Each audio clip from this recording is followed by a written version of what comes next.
Très bon début de semaine à tous, madame, messieurs, bienvenue si vous nous revenez, vous êtes sur FM Télévision. Merci en tout cas de votre fidélité à nos programmes, mais surtout de prendre l'habitude très souvent de nous regarder, de nous suivre sur notre chaîne YouTube. Vous connaissez bien l'adresse et tapez très souvent Fondation Aloha Télévision. Vous retrouverez tous nos programmes là-bas, les programmes sans arrêt. Et justement, de temps en temps, c'est comme ça qu'on prend l'habitude de vous informer. Et pour ne rien rater de l'actualité, en tout cas, faites confiance, abonnez-vous massivement sur notre chaîne YouTube. Là, nous sommes lundi, justement. C'est un grand plaisir de vous retrouver dans le cadre de cette émission Morning FM. Comme vous le savez, Morning FM, c'est ici que commence la journée. Morning FM, c'est la bonne journée. La bonne journée s'appelle Morning FM. Et vous le savez, merci en tout cas de prendre l'habitude. Et surtout, à ces moments, vous êtes très nombreux branchés devant vos postes téléviseurs. Pour vous qui êtes déjà au boulot, on vous souhaite une très bonne journée, un très bon boulot. Vous qui êtes encore à la maison, en tout cas, on vous souhaite de passer des très bons moments. Comme vous le savez, ici, on débat sur l'actualité, mais tout en vous donnant la parole. Vous êtes nombreux à nous déposer vos messages. On lirait quelques-uns tout au long de l'émission sur notre page Facebook. Donc, c'est vraiment un grand plaisir de vous retrouver. Alors, aujourd'hui, nous aurons deux visiteurs sur ce plateau avec lesquels nous parlerons de la multiplicité, je dirais comme ça, multiplicité ou la pluralité, justement, des églises aujourd'hui, la recrudescence, justement, des églises en RDC et Kinshasa en particulier.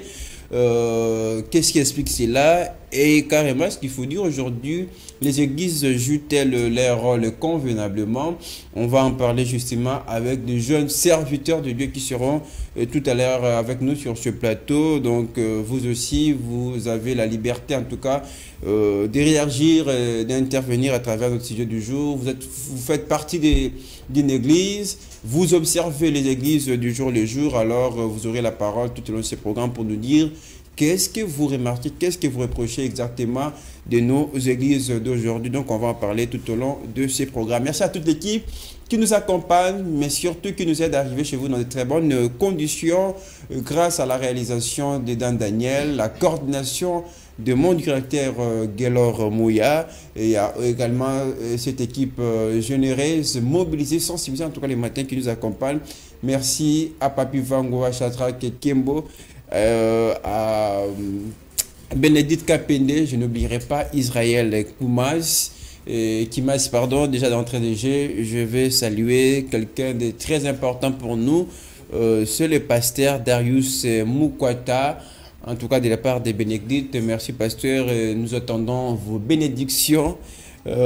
Puisqu'on en a justement besoin. Donc c'est Morning FM, on est ensemble pendant 1h30 de partage, de sourires, des connaissances, d'informations, etc. Donc je vous le promets que ça sera encore chaud ce lundi, c'est début de la semaine. On va commencer par la petite méditation comme on en a toujours l'habitude.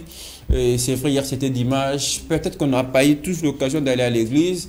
Et nous, on va vous donner cette occasion de récupérer la journée dominicale, et surtout en profitant de ces moments de méditation à travers cette très belle chanson que la réalisation va nous proposer tout à l'heure. On va dire un mot à notre Dieu. Je crois si ce mot doit être court, ça serait de dire à notre Dieu merci pour son amour, merci pour ses bienfaits, et lui qui nous donne l'occasion, en tout cas, de se retrouver encore ce matin dans le cadre de ces programmes sur Morning FM, donc sur FM Télévision, pardon. Donc c'est un grand plaisir d'être ensemble. La Fondation Aloha FM applique la vision de Fondation Aloha Télévision, mais également sur notre chaîne YouTube. Et là où il faut prendre très souvent l'habitude de nous suivre, c'est comme je l'ai dit au début là-bas, l'information, c'est sans arrêt, c'est en continu. Donc merci de vous abonner et de faire abonner les autres, c'est vraiment important. Alors c'est comme je le disais, on va parler de la recrudescence des églises aujourd'hui en RDC. Qu'est-ce qui explique cela? Mais la grosse question à laquelle nous allons essayer de répondre avec nos invités, essayer évidemment aussi de réfléchir, c'est sur le rôle. Est-ce que les églises continuent à jouer leur rôle comme avant? On va essayer d'en parler, mais je vous signale que nos invités seront jeunes, mais serviteurs de Dieu en tout cas. Excusez-moi pour la tautologie. trop jeunes, mais qui parlent de Dieu, mais qui vont sans doute nous aider et à mieux comprendre ces sujets d'aujourd'hui, mais qui va certainement vous aider. Et moi, j'attire évidemment l'attention des hommes de Dieu qui nous regardent à ces moments, plus particulièrement à monsieur Darius Mukwata, un pasteur aussi, et qui voilà, nous suit à partir de son bureau, donc c'est vraiment un grand plaisir. Alors comme vous le savez, avant de recevoir, avant de donner la place à nos invités, c'est d'abord les différentes rubriques de cette émission qui animent justement ce programme. Voilà pourquoi on va tout de suite s'envoler pour la rubrique les conseils du jour, et c'est tout de suite.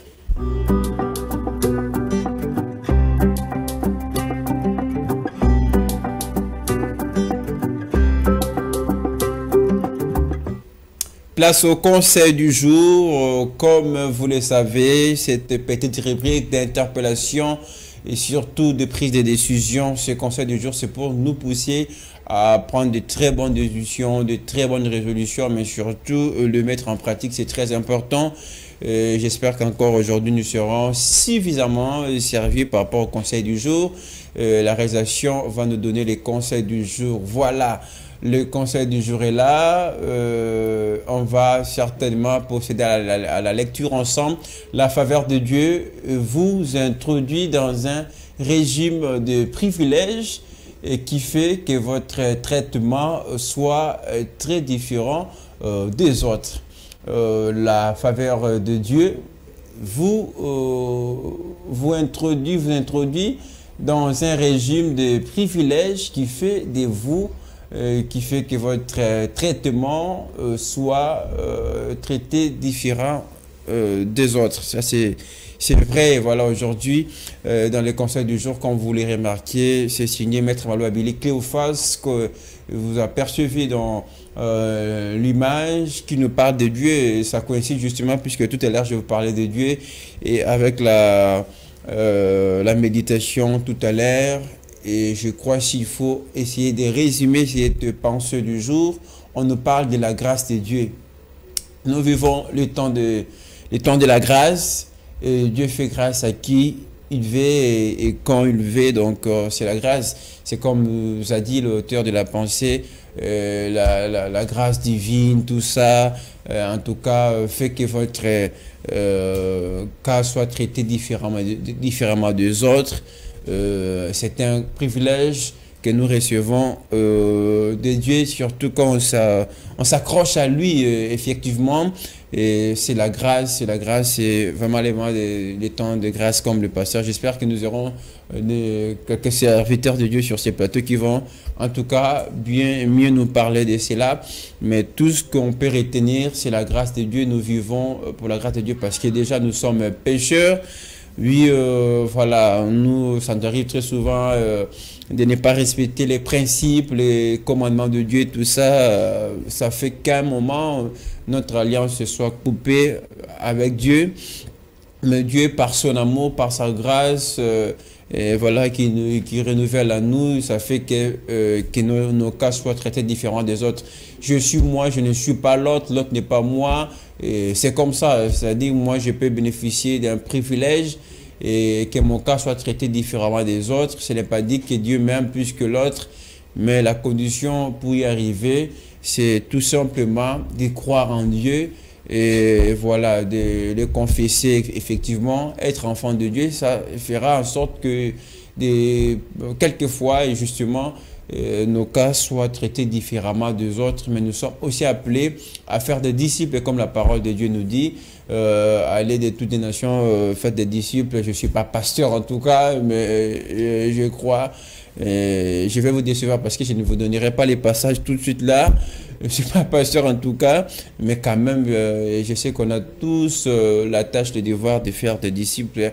Donc, tout ce qu'on peut retenir, Dieu nous fait grâce, nous donne la vie et nous devons profiter de cette grâce. Il ne faut pas dire, puisque je crois en Dieu, je vais maintenant vivre comme je vais dans le péché, etc., puisque mon cas sera traité différemment des autres. Ça peut être un bon, ça peut être un mal, quitte à nous en tout cas de prendre la conscience de bien faire les choses et surtout de respecter les 10 commandements de Dieu.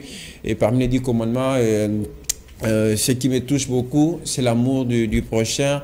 Aime ton prochain comme toi-même. Voilà, c'est comme soi-même, c'est très important.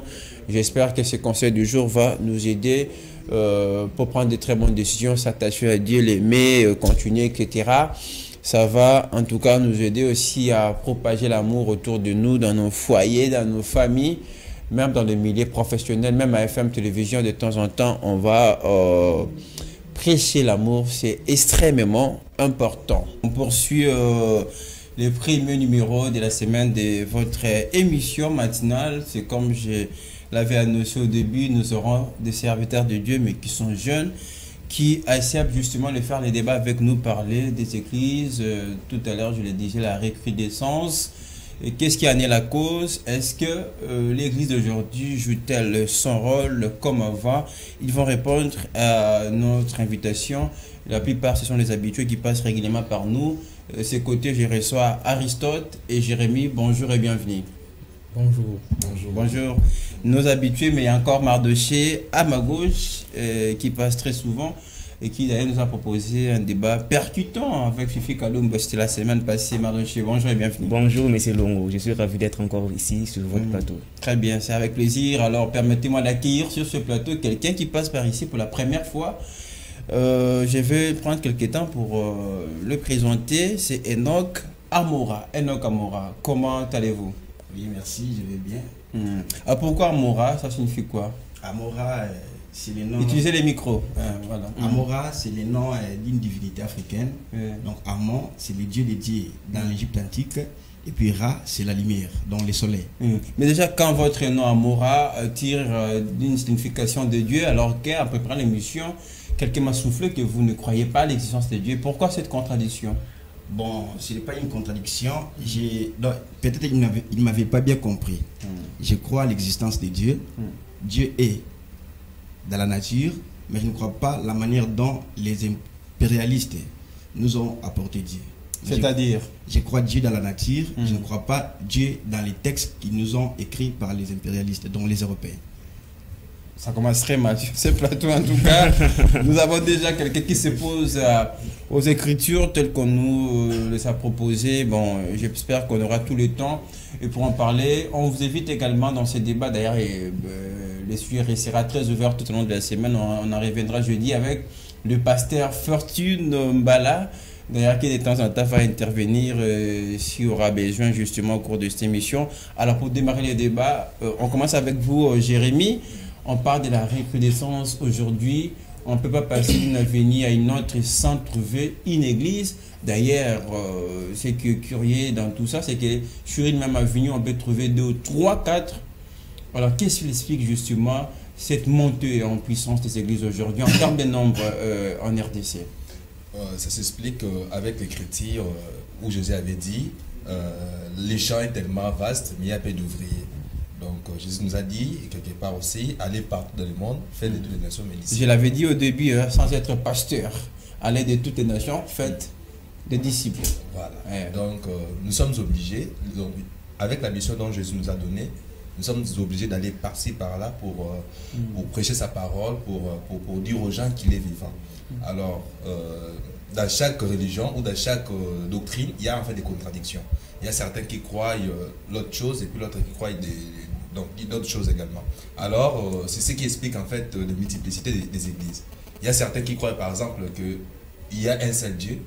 Les autres qui croient par exemple qu'il y a 3 dieux, 3 divinités. Alors, ils ne peuvent pas plutôt se mettre ensemble. Alors, vous allez voir que chacun va aller de son côté pour implanter les églises. Donc, c'est ce qui explique en fait la croissance en église. Parce que moi et toi, on ne veut pas être ensemble. Donc, chacun va aller de son côté. Alors, des fois, on peut se retrouver sur une même avenue et puis on implante des églises. Donc, mais, pardon Aristote, est-ce que c'est vraiment un problème qui explique aujourd'hui je dirais la pluralité des églises par le simple fait, comme le disait Jérémy tout à l'heure, problème de croyances, doctrine, etc. Ou c'est aussi un problème que tout le monde veut être pasteur titulaire, être responsable d'une église. Est-ce que ça ne peut pas aussi être la cause aujourd'hui? Ouais, ça permet aussi les causes. Hein. Aujourd'hui, on voit des gens, ils commencent une église à 2 ou à 3 et puis à un moment, ils se divisent parce que trop de séparation. Chacun veut être leader, il veut que les gens les voix, il veut s'afficher devant les gens. Et ça crée un peu beaucoup de divisions dans les églises. On remarque qu'une église va trouver une église avec... ils ont presque le même principe, mais il y a plusieurs églises. On n'arrive plus à comprendre. Donc j'ai l'impression qu'on a un problème de leadership. Tout le monde veut être leader dans l'église, tout le monde veut être pasteur, tout le monde pense que il a été envoyé avec cette mission de prêcher les autres. Avec l'appellation Daddy, tout le monde veut aujourd'hui devenir Daddy. Voilà. C'est un facteur aussi qui fait que les églises aujourd'hui, c'est dans tous les coins de la rue, il y a des églises. Donc, je pense que c'est aussi une raison valable. Très bien, on va essayer de réfléchir. C'est vrai, ce n'est pas mal, je le dirais comme ça, que nous assistons à cette recrudescence aujourd'hui dans notre pays. Mais on va quand même réfléchir, savoir est-ce que cela a apporté quelque chose dans l'économie, dans le social des Congolais. On va en parler. Les amis ont parlé, d'un côté, il y a ces problèmes de leadership, tout le monde va être leader de son côté, son coin. Mais est-ce que ce n'est pas aussi l'argent qui sépare les églises aujourd'hui? Voilà, quand le pasteur est trop gourmand, excusez-moi, trop mangeur, eh ben, il veut prendre tout ce qui est aspect financier, etc., au détriment de son entourage. Est-ce que l'argent ne peut pas être aussi la cause de division qui a fait aujourd'hui que nous croisons des églises un peu partout à Kinshasa? Merci beaucoup, messieurs les journalistes, pour votre question pertinente. Avant tout, j'aimerais premièrement préciser à ceux qui nous suivent que je suis un chrétien qui réfléchit. C'est-à-dire, il y a un auteur au nom de Nicolas Machiavel qui a dit dans son ouvrage Le Prince et que l'État doit soutenir la religion, la favoriser car c'est un moyen d'imposer à la masse l'ignorance. Eh bien, nos États africains, quand les colonialistes et les impérialistes étaient venus lors de la colonisation, ils avaient utilisé aussi la religion comme étant un moyen pour essayer, n'est-ce pas, de freiner les Africains que nous sommes à ne pas bien réfléchir. Moi, étant jeune, je me suis dit, je ne peux pas, n'est-ce pas, me mêler dans cette marmite pour être roulé dans la farine. Je préfère rouler. Qui roule qui? Ce sont les pasteurs qui roulent les croyants, qui leur poussent à ne pas réfléchir, bien entendu. Aujourd'hui, si nous remarquons la multiplicité des églises en République démocratique du Congo, est-ce que l'argent n'est pas la cause? Cela est dû premièrement à la cupidité de nos dirigeants. Bien entendu, quand je dis dirigeants, vous comprenez directement que ce sont nos pasteurs. Je ne suis pas trop dur avec eux, mais... sont des cupides. Bon, monsieur, je suis clair. À la part des choses. Quelques-uns de pasteurs. Je ne suis pas. Quand je dis cela, je suis en train, n'est-ce pas, de mesurer cela d'une manière. Je fais la proportion à la part des choses. Il ne faut pas, n'est-ce pas, me mener une contradiction qui n'a pas, n'est-ce pas, de sous-bassement. Mais il faudra me laisser le temps, bien entendu, de pouvoir. Il fallait plutôt dire, je vais vous aider. Il fallait dire quelques pasteurs. Justement, ça serait prudent aussi quand même. On n'en disconvient pas. Est-ce que tu es un pasteur? N'est-ce pas que tu es un pasteur? J'ai un pasteur, bien entendu, mais je ne dis pas que je dis depuis. Écoutez, monsieur, on ne parle pas de nos pasteurs aujourd'hui. La parole est monsieur, il faut être courtois, mais il ne faut pas m'arracher la parole comme ça. Mais oui, mais ce n'est pas justement un instant pour regarder. On n'en disconvient pas. On n'en disconvient pas. Je pourrais vous rejoindre pour dire que quelques pasteurs, mais la proportion est vraiment très élevée. Je dirais, écoutez mon cher, mais je ne te comprends pas. Qu'est-ce que tu as pris aujourd'hui ce matin? Je suis venu là justement pour me contrecarrer, n'est pas parler comment. Si tu as peur, je suis là. Je vais t'aider, mon cher ami. Je vais, n'est-ce pas, continuer mes analyses. Vous rappelez ma question, puisque les pertinentes, vous l'avez reconnu tout à l'heure ici. Est-ce que l'argent n'est pas la cause? Je répète ma question. L'argent. D'ailleurs, l'apôtre Jean, si je ne m'abuse pas, avait dit l'argent, c'est les racines de tous les maux. Aujourd'hui. C'est l'apôtre Paul. Ah, merci beaucoup. Ça fait longtemps que je lis la Bible. Moi, je suis un lecteur, je suis un fondamentaliste et ça fait longtemps que tu sais bien entendu que je suis parmi les jeunes qui ont, n'est-ce pas, eu le temps de lire la Bible dans son entièreté. Je lis le Coran. Mais il faut faire attention, moi je disais lecteur.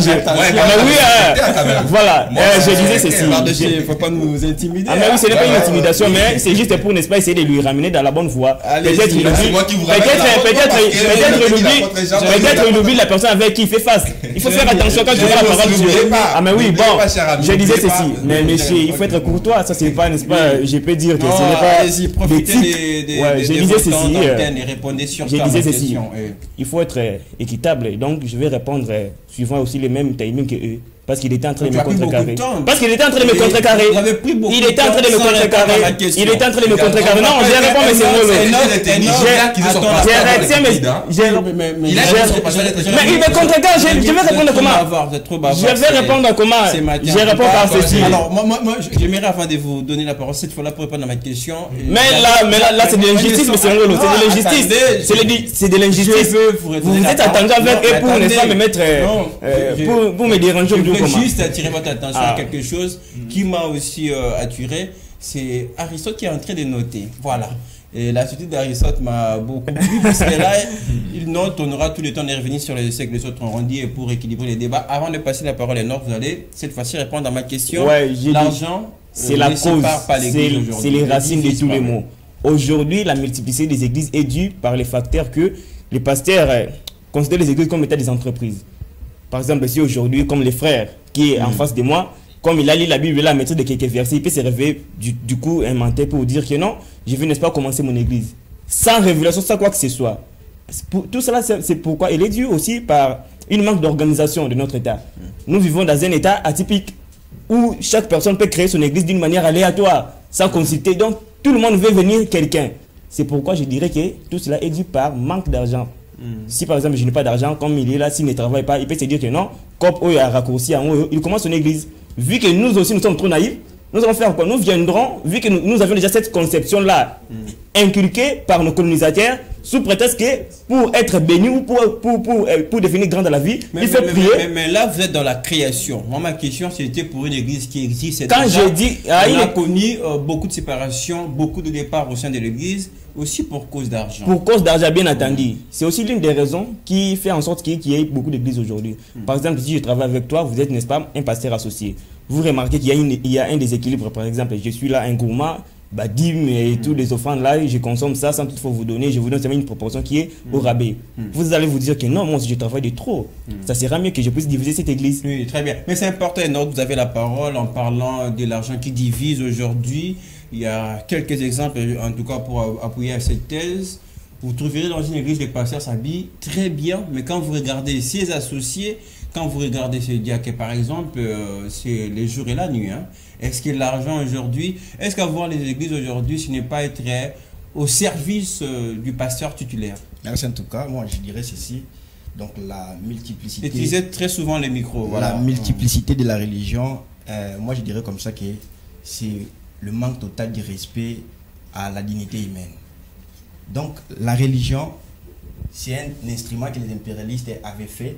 Ils avaient mis pour déstabiliser les Africains. Donc la religion et les pasteurs et les croyants, tous les brebis, ils sont tous mêlés dans la farine. Ils sont en train d'être roulés dans la farine. Donc les pasteurs, ils ne savent pas ce qu'ils sont en train de faire. Tous leurs propos qu'ils tiennent là, ils ne connaissent pas absolument de ce qu'ils sont en train de faire. Les croyants, ils sont juste des aveugles. Donc les pasteurs sont des aveugles qui conduisent des aveugles. Donc vous dites qu'aucun pasteur... Tu n'es pas journaliste, monsieur. C'est monsieur Ngo qui a la police des débats. Non, ça c'est monsieur Ngo qui a la police des débats. Non, c'est monsieur Ngo qui a la police des débats. Non, c'est monsieur Ngo qui a la police des débats. Je vous interpelle, monsieur. Suivre sa réflexion. C'est monsieur Ngo qui a la police des débats. D'accord. Vous avez la parole. Comme c'est bien s'il en est déjà ici au titre, dans la multiplicité religieuse, nouvelle approche néocolonialisme ou pas. Donc, ce n'est même pas une nouvelle approche. C'était déjà l'approche que les colonialistes avaient mis en place pour pouvoir déstabiliser les Africains. On nous a appris que non, l'Africain avait la religion. Donc, c'est des grandes religions. Toi, si tu ne crois pas à la religion, bien entendu, il faut les signaler. Non, attendez. Comme ça, on ne va pas avancer. Pas aussi les journalistes comme ça, on ne va pas avancer. Oui, moi, je suis un religieux, je ne crois pas. Moi, je ne crois pas, mais je connais. Je ne crois pas dans tout ce qui est dans la religion. Je ne crois pas. Le micro, Enoch. Donc, je ne crois pas vraiment à la religion.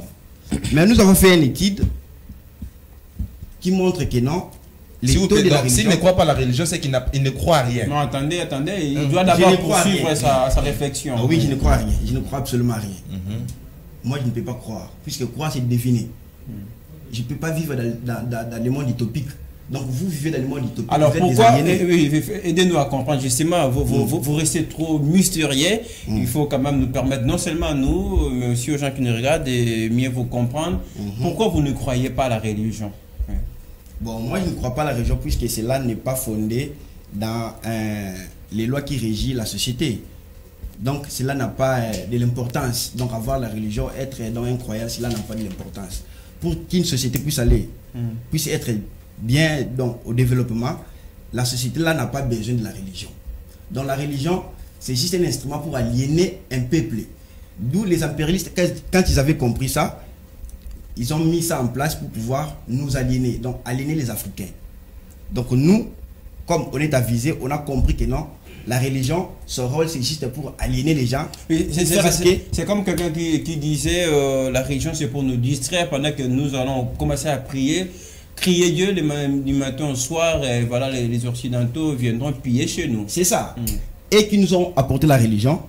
Donc, des années, ils sont tentés de faire quoi? De se redresser, de décliner. La religion se décline en occidentaux, dans l'occidentaux. En Amérique, la religion est en train de se décliner. Mais ici en Afrique, la religion ne se décline pas. C'est là, on est en train de connaître un apogée important de la religion ici en Afrique. En 1900, la religion, donc en Afrique, il y avait 9% des religieux. Mais aujourd'hui, en 2020, il y avait combien? Il y avait plus de 40% de la population africaine qui était des religieux.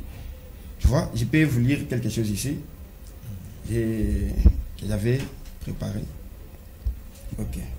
Alors, jusque-là, je comprends rien du tout dans ses propos. Voilà. Il n'est pas clair dans ses propos, il est toujours là vague, il n'est pas fondé. Alors, il parle des choses très terre à terre, des choses non fondées. Comment est-ce que tu peux qualifier? Je sais pas où est-ce qu'il a tiré ses propos. Justement parce que aussi, par besoin de faire comprendre aux gens qui nous regardent, voilà. Nous cherchons à mieux comprendre les sous-bassements justement des arguments. Bon, je peux comprendre, moi je ne peux pas vous exiger de croire à la religion aujourd'hui ou faire partie d'une église. Mais quand même, votre justification, votre argumentaire, c'est ça qui pose un peu problème et qui nous met dans le flou. Excusez-moi de le dire comme ça, on a du mal à vous comprendre. Si vous ne croyez pas, je change la forme de ma question, si vous ne croyez pas à la religion, vous croyez en quoi, Enoch? Non, je ne crois pas. Je ne crois pas à quelque chose. C'est très compliqué. Jérémy, réaction. Voilà, je vais d'abord définir la religion. La religion, c'est l'ensemble de croyances qui définissent les rapports plutôt de l'homme avec les sacrés. C'est-à-dire la religion, c'est quelque chose qui relie l'homme avec les divinités. Nous ne pouvons pas être sans ignorer qu'il y a plusieurs divinités. Non? Dans le monde des divinités, il y a plusieurs divinités. Voilà pourquoi en Afrique, les Africains étaient des polythéistes. Ils croyaient à beaucoup de dieux, au dieu soleil et consorts. Mais dans le monde des divinités, il y a une divinité qui est suprême. Là, on ne peut pas l'ignorer. Et la divinité suprême, c'est ce qu'on appelle, nous les chrétiens, on appelle Dieu. Autrement, son nom, c'est le Seigneur Jésus-Christ. C'est lui qui est la divinité suprême. Alors, quand une personne dit qu'il ne croit pas, je ne sais pas qu'est-ce qu'il peut faire. Parce que dans le monde où nous vivons, toutes choses, on les fait par la foi. Même ce que je suis en train de... Pour parler, je dois croire que je dois parler. Qui t'a appris ça? Ce sont les impérialistes qui vous ont appris ça. Ce n'est pas les impérialistes. Ce sont les impérialistes. C'est la conception. C'est quelle conception? Ça quel soubassement? Non. Ça quel soubassement? Où le socle de ce que tu es en train de dire? Mais c'est ce que je suis en train de faire. Tu amènes une contradiction qui n'est pas fondée. Tu lui as dit que ce que tu es en train de parler, c'est qu'on n'avait pas de soubassement. Mais là, c'est très grave. Mais comme Enoch dit, par exemple, il n'y croit en rien. Même à ton existence, je ne crois pas que vous croyez que vous existez. Je ne crois pas que j'existe, mais je connais que j'existe. Mais peut-être qu'il est dans la pensée philosophique. Écoutez, peut-être qu'il est dans la pensée philosophique. J'étais en train de parler, mais je le mettais mais c'est totalement intercalé. J'ai l'impression qu'on est trop philosophique. Voilà. Mais la religion aussi, c'est la philosophie. C'est la philosophie. Mais en tout cas, on va essayer. Ce que moi j'ai retenu chez M. Anka, c'est qu'il est en train de dire que son pasteur est képide. C'est ce que moi je n'ai pas dit. Il ne faut pas.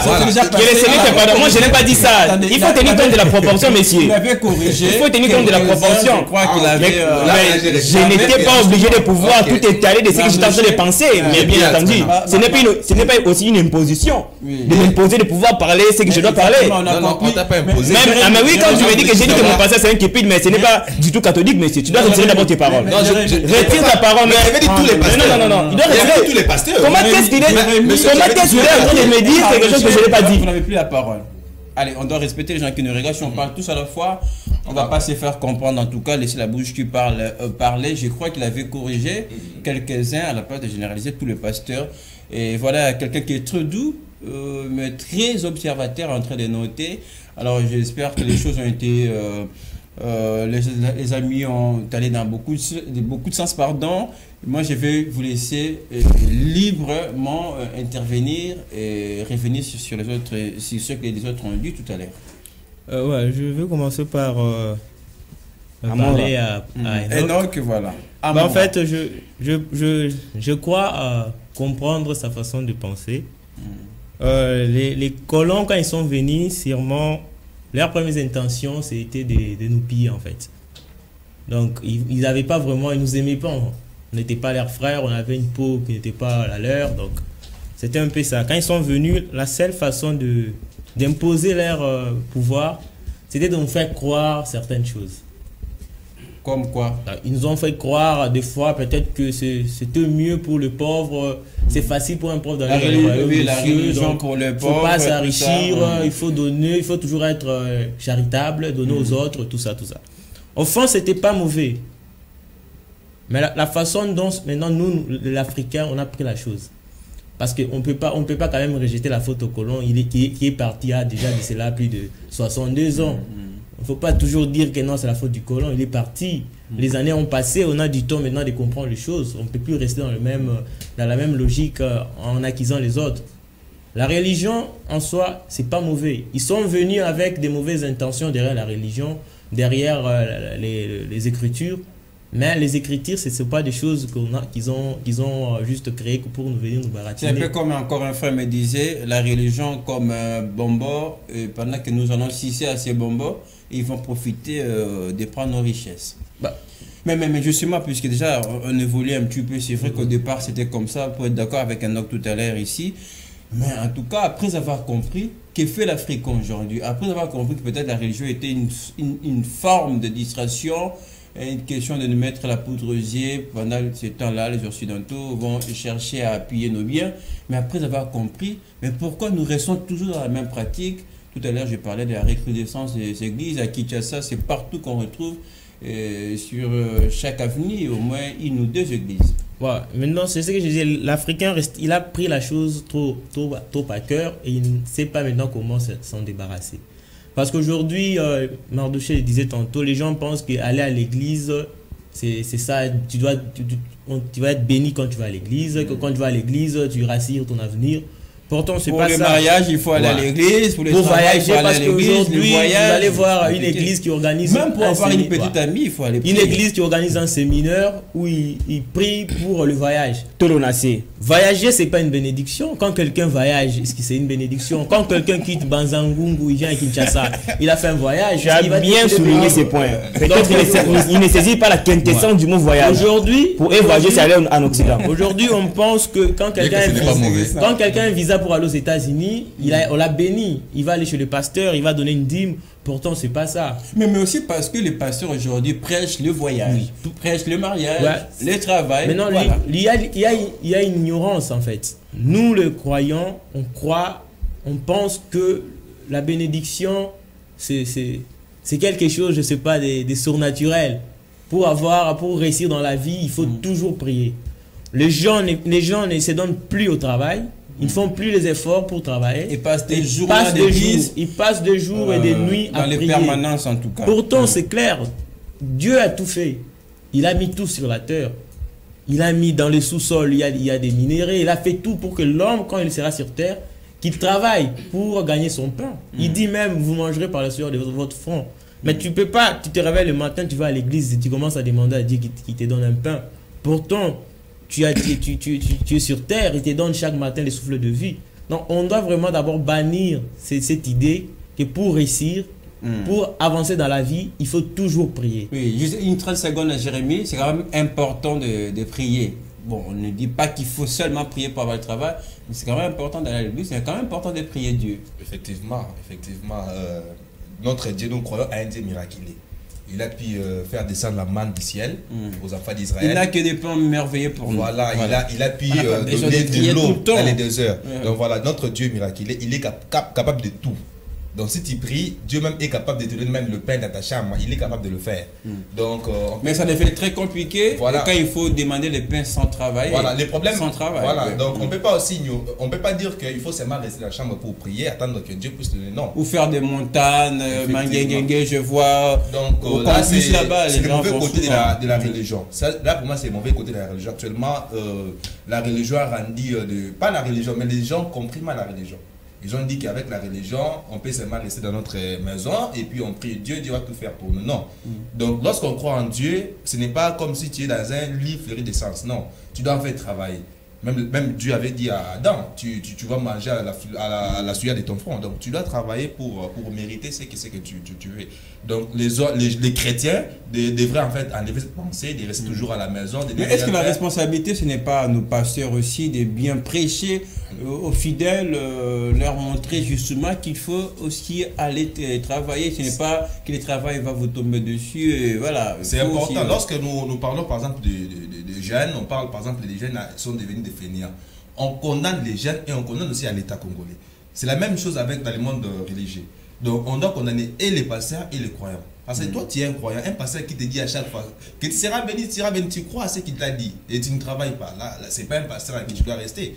Tu dois aller là où on te prêche la pire parole, la pire vérité. La vérité que Dieu bénit, mais Dieu bénit par les travaux. Et quand vous retenez les fidèles du matin jusqu'au soir, non, là aussi, là c'est pas aussi les bons côtés. Là aussi c'est pas les bons côtés. Donc normalement, en tant que les chrétiens, nous avons une Bible et puis la Bible nous recommande de prier Dieu les sabbats. C'est les sabbats, c'est notre jour de culte. Actuellement avec les systèmes, moi je condamne ça. Les 40 jours de prière, les gens viennent là chaque jour, là c'est mauvais. Mais au moins, si vous appelez les gens le dimanche, qui est les sabbats, c'est les temps anciens, donc les sabbats, au moins tu peux retenir les gens, mais sauf les jours du travail. Les jours du travail, les gens devraient aller travailler, consort, tu ne peux pas retenir les gens. Malheureusement, le temps passe tellement très vite, nous sommes vraiment pris par les temps, mais je vous promets qu'on va revenir le jeudi pour poursuivre ces débats intéressants. Je passe la parole de ce côté avec Mardoché. Rapprochons-nous un peu, revenons un peu dans la thématique, rapprochons-nous un peu de la réalité de notre pays. Tout à l'heure, je le disais au début, on est tous d'accord sur la pluralité, etc. dans notre pays. Mais est-ce que cela a contribué à quelque chose dans le social des Congolais aujourd'hui? Bon, j'aimerais d'abord souligner un fait. Quand mes co-débatteurs parlaient, moi je n'ai pas réagi. Ah non, ça c'est à moi de vous protéger, de faire un peu de la police. Allez-y tranquillement. Je suis un marxiste. Je suis un marxiste de naissance. Karl Marx disait que la religion est l'opium du peuple. Si vous voulez faire taire une population, il faut aller par la voie de la religion. Et je me rappelle à l'époque, quand le premier président du Kenya, Jomo Kenyatta, avait parlé pour la première fois concernant, n'est-ce pas, le néocolonialisme. Il a dit que quand les Blancs ont foulé leurs pieds sur nos sols africains, ils étaient venus avec la Bible et nous, on avait nos terres. En revanche, ils nous ont demandé de prier quand nous avions fermé les yeux. Ça a été dit pratiquement voilà, pour prier. Et puis, ils nous ont ravi nos terres et puis nous avons maintenant leur Bible. C'est maintenant une pyramide renversée. En ayant les Bibles, nous ne comprenons pas vraiment qu'est-ce que nous allons faire avec les Bibles que nous avons. Avec les Bibles que nous avons. Parce qu'il y a aussi plusieurs traductions contradictoires, bien entendu. C'est ce qui fait en sorte que les chrétiens ne puissent pas maîtriser les socles de leur religion. Mais nous sommes dans l'âge de la précision. Tel que nous sommes ici, nous ne pouvons pas être roulés toujours par les pasteurs. Tel que nous sommes là, étant jeunes. Nous devons être des lecteurs. Il faut lire la Bible. Parce qu'à l'époque, il y avait que les prêtres qui avaient l'espace, cette possibilité-là de lire la Bible et donner aux autres ce qu'ils lui comprenaient. Voilà. Maintenant, faire l'interprétation. Tandis que l'interprétation humaine a une probabilité très élevée d'être biaisée. Maintenant, aujourd'hui, nous tous, nous avons cette capacité-là de pouvoir lire la Bible et comprendre, maîtriser aussi pour ne pas être roulé. Aujourd'hui, normalement, quand les colons étaient venus avec, n'est-ce pas, la religion, ce n'était pas seulement pour but de nous exploiter ou quoi que ce soit. Malgré tout, c'était ça leur idée maîtresse. Mais ils avaient aussi construit des écoles, des hôpitaux qui avaient, n'est-ce pas, des impacts sur le plan social. Bien entendu, même quand Amora disait, vu qu'il est, n'est-ce pas, un panafricaniste, ils sont là, ils amènent des contradictions farouches concernant la religion. Mais où est-ce qu'ils ont acquis, n'est-ce pas, ces connaissances-là pour contredire la religion chrétienne? Ils ont étudié des écoles catholiques, ils ont étudié des écoles chrétiennes, D'où la religion a un impact significatif aussi au développement du social, n'est-ce pas, d'un pays. C'est très important de nous refaire l'histoire, c'est très important pour la jeunesse qui nous regarde, mais moi je voulais qu'on se rapproche un peu de la réalité en RDC. Est-ce que les églises ont contribué au social des Congolais? Les églises ont contribué au social des Congolais.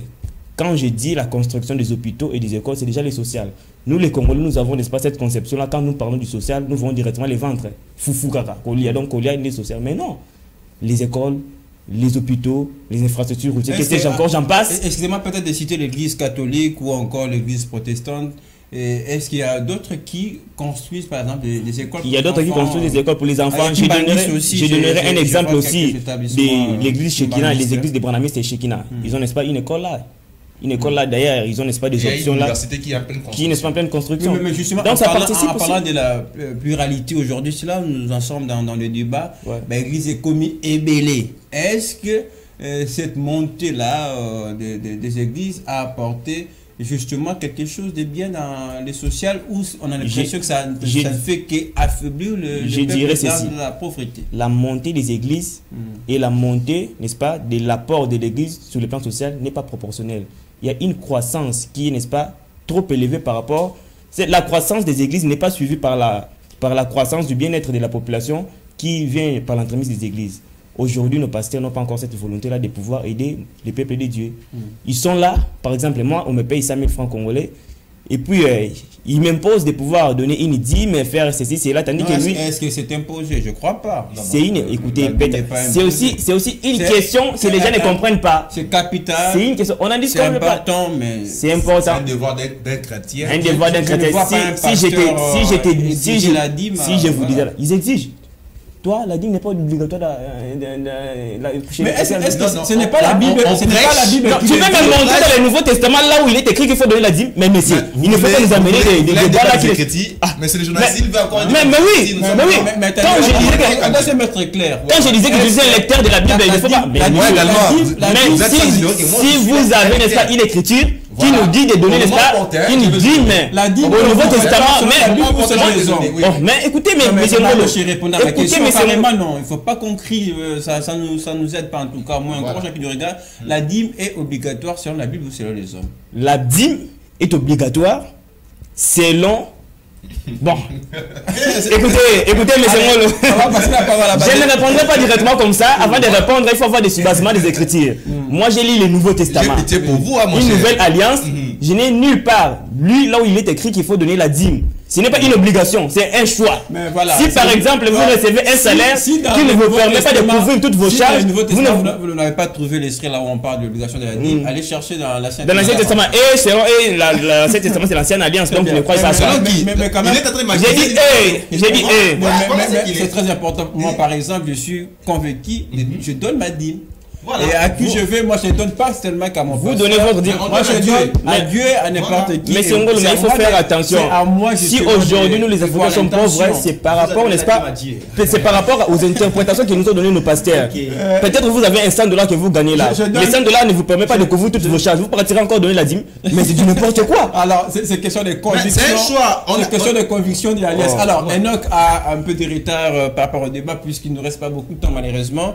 Mais le jeudi, on sera ici pour poursuivre ces débats. Alors, Pasteur l'a dit ou quoi, moi je veux quand même qu'on reste dans les contextes pour terminer l'émission. Est-ce que ces phénomènes églises qu'on retrouve partout à Kinshasa, s'il ne faut que citer la capitale, a changé quelque chose dans la vie des Congolais? Non. Les micros toujours, voilà. La prolifération des églises crée toujours les sous-développements en RDC. Donc nous avons plus de croyants en RDC qu'à n'importe quel pays, pays en Afrique. Parce que c'est les États-Unis qui comptent un grand nombre de chrétiens concernant les pays. Mais la RDC compte plus de croyants que n'importe quel pays en Afrique. Donc la RDC reste toujours les pays les sous-développés. Plus de 3000 églises en RDC. Hein, ah oui, et 7000 croyances donc, dans le même christianisme. Donc le christianisme compte 7000 croyances en RDC. Donc la Bible, on ne sait pas trouver une seule réponse. Tout le monde a son idée, sa réponse par rapport à tel sujet ou tel sujet. Donc il a dit que non, Jésus a dit d'aller partout dans le monde pour pouvoir faire des gens ses disciples. Le même Jésus a dit quelque part dans la Bible que non, étroite est la porte, resserrer les chemins, mais c'est la voie qui mène à la vie. Donc, il y en a peu qui va entrer là-bas. Aujourd'hui, nous avons trouvé beaucoup des églises en RDC.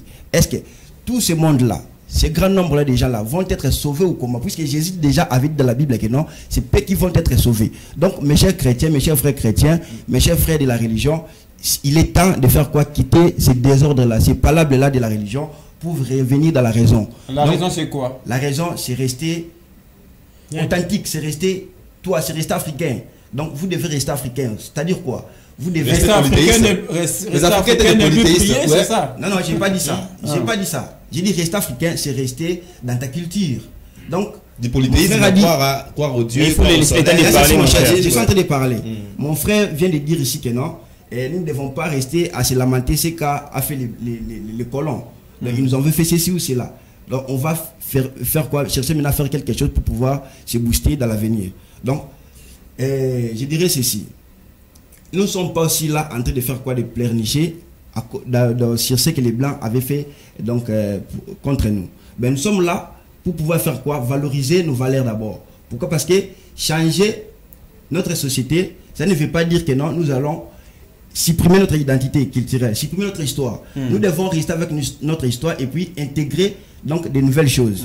Mais nous ne pouvons pas intégrer la religion parce que... Puisqu'on arrive à la fin, je vais donner à chacun 30 secondes pour terminer l'émission, pour chuter. Bon, ça sera une conclusion temporaire, provisoire, puisqu'on va revenir jeudi, comme je le disais tantôt. Une question à vous. Est-ce que ce qui explique, vous avez parlé de la prolifération tout à l'heure, est-ce que la cause, ce n'est pas parce que le RDC, c'est un pays laïque, la laïcité peut-être oblige, chacun est libre de croire en sa religion.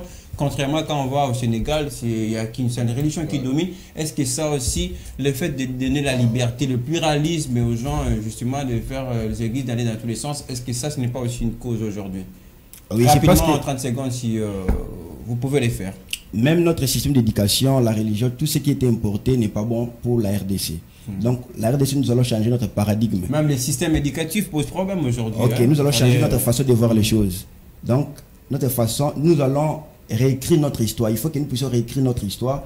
On ne peut plus continuer avec ce que les Blancs nous ont laissé. Donc, les systèmes d'éducation n'aident pas la RDC, la religion n'aide pas la RDC. Très bien. Okay. Alors, merci Enoch. On va s'arrêter là avec vous rapidement. Quelqu'un qui était très calme et très observateur, mais j'ai eu la chance d'être justement à ses côtés puisqu'il ne fait que prendre note. J'espère que toutes ces notes-là vont nous servir le jeudi prochain. Alors, dernière question. C'est vrai qu'il faut aussi réveiller le peuple africain aujourd'hui, de prendre sa responsabilité. Moi, ça me fait penser un peu à la situation dans l'Est de notre pays avec les Congolais qui poussent à la porte la MONUSCO, même si c'est la politique. Excusez-moi, mais quand même, pour une fois, on a vu le peuple prendre sa responsabilité en main. Est-ce que ça ne serait pas aussi le cas pour refuser ces systèmes d'église qu'on retrouve un peu partout et qui d'ailleurs au finish ne contribuent pas grand-chose au développement de notre pays? Bah, en fait, l'église c'est pas le problème, c'est pas les problèmes congolais. Donc le problème il est profond. Mais c'est quoi le problème si ce n'est pas les fidèles qui font que croire justement? Bah, c'est ça. Donc on va pas jeter l'eau sale à l'église, mais c'est aux gens qui croient en tout ce qu'on leur dit de faire. Parce que l'église, on n'entretient pas des enfants à l'église, ce sont des adultes qui ont droit à dire non à certaines choses. Mais il y a les codymes aussi qui existent, on commence à prêcher Dieu aux petits-enfants. C'est ça, donc, parce qu'on dit quoi, l'éducation commence par la famille. Donc, à la maison, si déjà un parent essaie d'expliquer clairement à son enfant ce qu'il doit faire, je pense que les églises n'auront pas vraiment un impact pour influencer les enfants. L'ami venait de le dire. Donc, on va pas prendre tous nos malheurs, le mettre sur l'église. Certes, il y a des choses qu'on doit changer, mais c'est pas tout qu'on doit jeter. Voilà, très bien. L'église aura toujours sa place en RDC, il faut comprendre l'intervention. On va terminer avec Jérémy Mardoché rapidement. Ça, ce n'est plus pour nous refaire l'histoire. Vous aimez l'histoire, nous citer de temps en temps les auteurs. Moi, j'adore. Voilà, puisqu'on est arrivé à la fin, vous essayerez d'être bref et rester dans vos 30 secondes. Rapidement, est-ce que l'État ne joue pas aussi une part des responsabilités en regardant la situation des églises aujourd'hui dans notre pays? L'État a une grande part des responsabilités parce qu'il n'y a pas de loi vraiment qui permettent à ce que nous puissions gérer d'une manière adéquate ces secteurs-là. Tout le monde peut créer son église. Tout le monde peut créer son église. Même avec 3 fidèles, on va vous montrer un gros bas-fleur. Vous dérangez aussi la population. Sommeil. Vous dérangez la population, ils n'ont pas, n'est-ce pas, cette capacité de pouvoir bien réfléchir. Mais j'aimerais dire, pour conclure, que quelle que soit la religion, chrétienne, islamique, panafricaniste, et que sais-je encore, j'en passe, et tous ont une même lutte de pouvoir, n'est-ce pas, libérer les peuples africains dans des conceptions là qui ne sont pas bien fondées. Donc, ça dépendra justement de nous jeunes de pouvoir mieux comprendre ce qu'ils nous enseignent. Nous sommes dans l'âge de la précision. Nous devrons lire pour ne pas être roulés comme nos parents. Voilà, lire, c'est pour nous donner de la connaissance. Un peu comme chez moi, Nguiringiri, juste à ma petite fenêtre. Et permettez-moi de vous faire quand même cette petite confidence.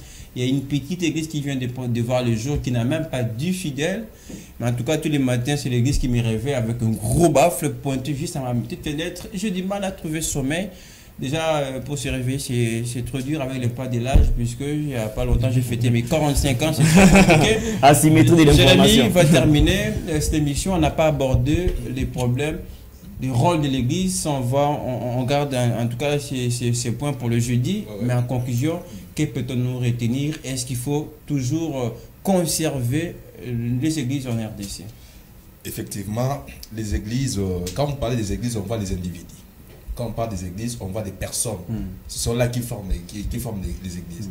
Alors, ce qu'il faut juste interpeller les autorités, genre les têtes des églises. Voilà. On parle dans les catholiques, on voit les cardinals, les consorts, donc les rassembler.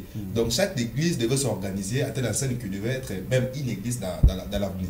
Par exemple, si nous sommes dans une avenir quelconque, si par exemple les catholiques sont dans une avenir et est-ce que c'est approprié de mettre une église dans la cité? C'est très chez nous c'est normal. Ici chez nous en RDC c'est normal. Parce que nous sommes en train de voir des stations d'essence par-ci par-là. Oui, ça aussi, donc ce sont des choses que nous, Africains, nous, Congolais, on trouve normales. Les stations d'essence ont eu pour vocation lucrative, mais tandis que les églises n'ont pas eu pour vocation lucrative. Mais ça dérange aussi à nos enfants. Quand les enfants sont en pleine session, par exemple, il n'y a pas moyen d'étudier, c'est très compliqué. Il n'y a pas que des morts qu'il faut s'opposer, que ça soit implanté dans la cité. Le problème, c'est que nous ne devons pas s'opposer contre les églises, mais contre les systèmes des églises. Donc, les églises, en soi, ne sont pas mauvaises. Donc, dans les églises, quand vous parlez du système, un système, c'est un tout. C'est la conclusion de l'émission. On va pas les débats aujourd'hui. Nous, ce que nous devons faire aujourd'hui, c'est s'opposer au système que les églises ont imposé. Genre, la pratique, passer des 40 jours, 40 nuits, aller, viens s'aimer, tirer en Europe. Ce sont des systèmes-là que nous devons combattre. Et non combattre l'église. L'église devait rester là. Parce qu'avec l'église, ça aide en fait la population. Surtout avec le système de Koulouna, lorsque la personne croit en Jésus, il ne sera plus Koulouna. Surtout les églises contribuent en fait au développement également. Mais il ne faut pas nous amener le propos ici, faire des discours là que les églises ne font pas. À la pratique. Mais moi je sais mon église. Dans mon église, j'ai des gens qui étaient des Koulouna. Mais il faut être sincère. Il faut être sincère. Je connais tes frères qui vous priez avec eux. Et puis si j'ai pensé, n'est-ce pas, poser la question à tes frères. S'il y a eu combien de Koulouna qui ont été transformés dans ton église? Il n'y a rien de personnel ici.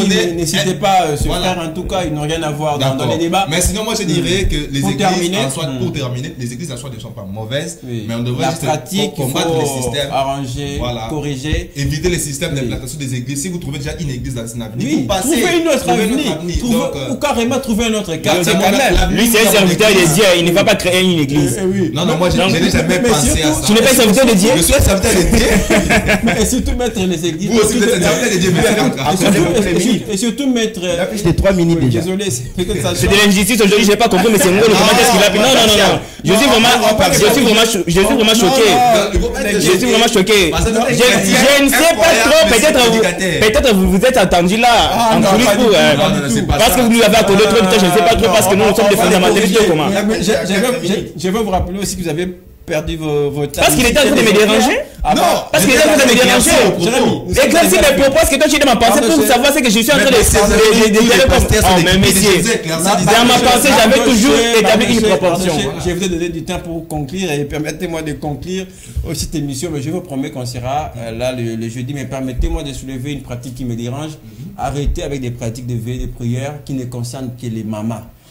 Et ou soit appeler les mamans et les papas, puisqu'ils sont mariés, c'est un couple, arrêtez. Les papas, arrêtez, oui. Mais les mamans ne travaillent pas. Les mamans ne travaillent pas. Maman aussi, il y a des mamans qui travaillent. Arrêtez de nous laisser seuls sur nos lits. sans nos mamans parce que nos mamans sont allées à la C'est anormal. Et surtout vous les jeunes mariés. Et surtout vous les jeunes mariés. Qui jeunes mariés? Ah. Allez, on arrive à la fin. Merci à tous les cadres d'être passés. Merci beaucoup. On va poursuivre beaucoup. les jeudis pour ce débat. Vous êtes jeunes, mais quand même, ça a été très intéressant. Mais d'ailleurs, je vais vous confronter avec quelqu'un, un pasteur d'ailleurs, jeune aussi comme vous, d'ailleurs, qui nous suivait depuis son bureau, pasteur Fortune Bala, qui me promet d'être là le jeudi prochain en Bazin. Donc préparez-vous sur le plan vestimentaire. Il faut être aussi conséquent de ce côté-là. On va poursuivre ces chaleureux débats. Merci à vous tous de nous avoir suivis. Morning FM revient demain avec Fifi Kaloumbe pour un autre numéro. Dans l'autre temps, l'actualité reste en continu sur notre chaîne YouTube. Très bonne journée. Merci.